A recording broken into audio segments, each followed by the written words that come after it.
vedrete voi per questa mostra di Fini è il Palazzo Marchionale,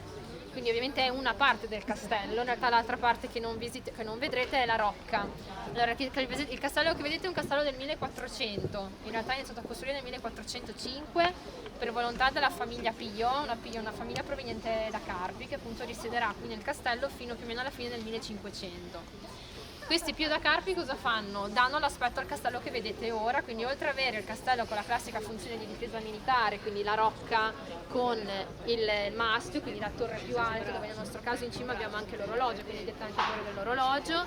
con le torri di difesa, con le mura difensive, i due fossati, quindi c'è un fossato esterno ma anche un fossato interno alle vostre spalle, proprio di fronte a me. Abbiamo anche appunto il Palazzo Marchionale, quella che doveva essere la residenza dei signori, quindi si aggiunge questa parte in più che i castelli solitamente, almeno all'inizio della loro funzione, non avevano.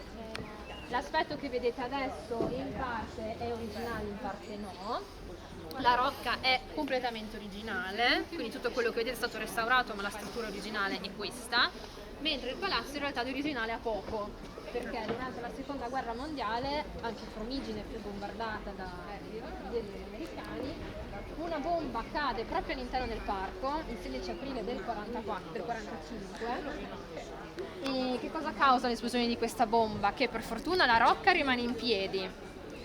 Lo spostamento d'aria causa più che altro, purtroppo in realtà, il crollo del rifugio antiaereo che c'era dentro la torre, perché in realtà al di sotto, nel piano interrato della torre, da qua si vede la finestrella, c'era un rifugio antiaereo, c'era un bunker, al cui interno cercavano riparo una ventina di persone, tra cittadini di Formigine e della comunità, ma anche gli ultimi signori del castello, erano dei conti e marchesi, quindi i marchesi Calcagnini,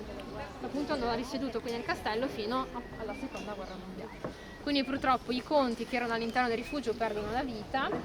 e sopravvive solamente la figlia più piccola della coppia, che era una bimba di 4-5 mesi, che è una signora che è ancora in vita, che ogni tanto appunto ci viene a trovare, che è stata poi cresciuta da una sorella della mamma, quindi da una zia materna.